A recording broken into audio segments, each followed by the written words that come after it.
ኢሞ ሶላር ካሜራ ነው። በሶላር የሚሰራ ነው። ኤአይ ቴክኖሎጂ የተገጠመለት ነው። ያው እዚህ ጋር እንደምትመለከቱት ነው። በሶላር ባትሪ ቻርጅ ብዙ ሰዓት ያቆይልናል ማለት ነው። ለክፍለ ሀገር ለመጋዘን ምናምን በደንብ ይሰራል። ያው እንደምትመለከቷቸው ናቸው። ኮኔክት ለማድረግ ደግሞ ኢሞ ሚል አፕሊኬሽን ከፕሌይ ስቶር ላይ እናወርዳለን።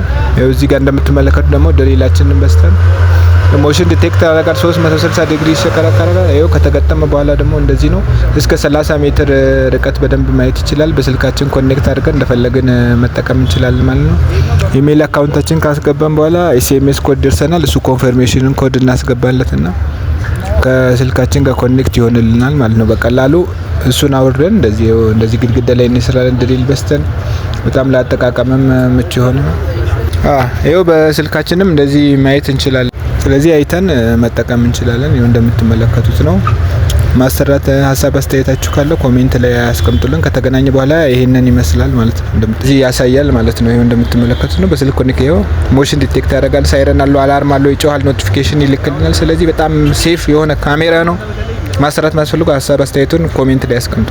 መልከቷቸው ኢሞ ዋየርለስ ካሜራ ናቸው። እንደዚህ በቻርጀር በስልክ ቻርጀር ኮኔክት አድርገን ይኸው እንደዚህ እየሰቀልን ያለነው መብራት። ቴክኒሻኖች ባለሙያዎች ሀሳብ አስተያየት እንደዚሁም አዳዲስ በካሜራ ስራ ላይ መሰራት ለምትፈልጉ ከኛ ጋር አብራችሁ መስራት ትችላላችሁ። ሀሳብ አስተያየታችሁን እንፈልጋለን። እንደዚህ ጀማሪ ለሆናችሁ ስራ ለሌላችሁ ራሱ እንደዚህ መስራት ትችላላችሁ ማለት ነው። ሀሳብ አስተያየት፣ ድጋፍ፣ ኮሜንት ማንኛውም አይነት ስራ ለሌላችሁ ወደዚህ ስራ ለመስራትም ለምትፈልጉ ይኸው እንደዚህ እናግዛችኋለን ማለት ነው። ከኛ ጋር መስራት የምትፈልጉ እንደዚሁም ባለሙያ ከኛ የተሻላችሁ ልምድ እውቀት ካላችሁ ሀሳብ አስተያየታችሁ ብታካፍሉን ደስ ይለናል። ይኸው እንደዚህ በቻርጀር ነው ኮኔክት የምናደርገው። ኤስዲ ካርድ ሜሞሪያችን እናስገባለን። አፕሊኬሽንን አውርደን ነው። በጣም ቀላል ነው። ስለዚህ እንደዚህ አድርገን ገጥመን ሰርተናል ማለት ነው። ስለዚህ ከኛ ጋር መስራት የምትፈልጉም ሀሳብ አስተያየታችሁ ኮሜንት ላይ አስቀምጡልን። ይኸው እንደዚህ ስቶሬጅ ያለው 128 ጂቢ ሜሞሪ ይወስዳል። እየሰቀልን ባለንበት ሁኔታ ነው። ሌላ ደግሞ ሀሳብ አስተያየት ካላችሁ ኮሜንት ላይ። ስለዚህ ማንኛችሁ ካሜራ ትምህርቱ ተምራችሁ ወደ ስራ ለመግባት መፈልጉም ከኛ ጋር አብራችሁ መስራት ትችላላችሁ። ይኸው እንደምታዩት ይሄ ለቤት ውስጥ ካሜራ ነው። አውትዶር ሲሆን ዋተር ፕሩፍ መሆን አለበት። ለውጭ ደግሞ እንደዚህ ዋተር ፕሩፍ የሆኑ እንትኖች ነው የምንጠቀመው። ሞሽን ዲቴክት ያደርጋሉ። ሪከርደር አላቸው።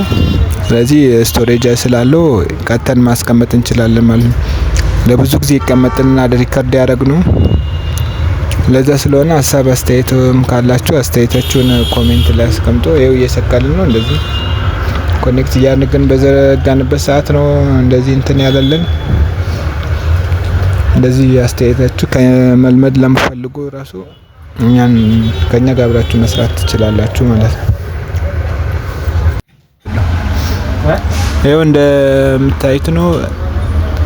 ሞሽን ዲቴክት ያደርጋል። አላርም እንትን አለው። ድምጽ ደግሞ ራሳችንን ማውራት የተወራውም መስማት እንችላለን። ቪዲዮ ደግሞ ቀርጾ ያስቀምጣል። እስከ 6 ቀን የሚያቆይ 128 ጂቢ ሜሞሪ ከገባበት እስከ 6 ቀን ምናምን ባካፕ ያስቀምጥልናል። የላየነው ሁኔታ ወደ ኋላ መልሰን ማየት እንችላለን ማለት ነው። ሪካርድ አድርጎ እዛው ስለሚያስቀምጥልን። ሌላ ደግሞ ሞሽን ዲቴክት ስለሚያደርግ እንቅስቃሴ ቀርጾ ያስቀምጣል። ባትሪ ደግሞ እስከ 2 ሳምንት ምናምን ያቆያል። ራሱ ላይ ባትሪ ስላለው ለ2 ሳምንት እስከ 1 ወር ባለው ጊዜ ያቆይልናል ማለት ነው። መብራት ባለ ሰዓት ደግሞ ቻርጅ አድርጎ ስለሚሰበስብልን ሪዘርቭ ባትሪ ስላለው መብራት በጠፋ ሰዓት ምናምን አይጠፋብንም ማለት ነው። እሱም አንድ አጋጣሚ ነው። ሌላ ዋይፋይ ራውተር ያስፈልገናል። ዋይፋይ ራውተር ወይ ራውተር ወይ ከቴሌ የመጣ ገመድ ያስፈልጋል ማለት ነው። ለኔትወርክ ኮኔክት ማድረጊያ እሷን አድርገን በደንብ መጠቀም እንችላለን ማለት ነው። ሌላው ደግሞ በሶኬት በስልክ ቻርጀራችን ይሰራል። ፓወርም ኬብል ጎትተን ቢሆን በቻርጀር ስለሆነ ምንም ያስቸግር ነገር የላቸውም ማለት በቀላሉ ራሳችንም ሰክተን ኮኔክት አድርገን ማየት እንችላለን ማለት ምንም ያስቸግር የተወሳሰበ ነገር የለውም። ዋየርለሶቹ በጣም ቀላል ናቸው። አይፒዎቹ ሲሆን የማስቸገር እንትን ያላቸው። እነዚህ አይሙ ደግሞ በጣም ፌመስ ካሜራ ስለሆነ ለአጠቃቀም ለእንትንም ሁሉም በጣም ቀላል ምቹ የሆኑ ናቸው። ይኸው ሰርተን ከጨረስን በኋላ ይሄን ይመስላል። ይኸው እንደዚህ ያው ሳሎን ላይ የተገጠመ ነው። ይኸው እንደዚህ 360 ዲግሪ ይሽከረከራል። ይኸው እንደምታዩት ነው። ከጨረስን በኋላ በስልካችን እንደፈለገን አድርገን ማየት እንችላለን ማለት ነው። ይኸው እንደምታዩት ነው። እዚህ ካርቶኑ ላይ ነው ስንከፍተው ምናምን ነገር ነው። በሶላር የሚሰሩ አሉ። በጣም ብዙ አይነት አማራጮች ስላሉ በቀጣይ ምን አይነት ቪዲዮ እንደምሰራላችሁ ሀሳብ አስተያየታችሁን ኮሜንት ላይ አስቀምጡልኝ። ለቻናሉ አዲስ የሆናችሁ ላይክ፣ ሼር፣ ሰብስክራይብ በማድረግ የቻናላችን ቤተሰብ ይሁኑ። አመሰግናለሁ። ሰላም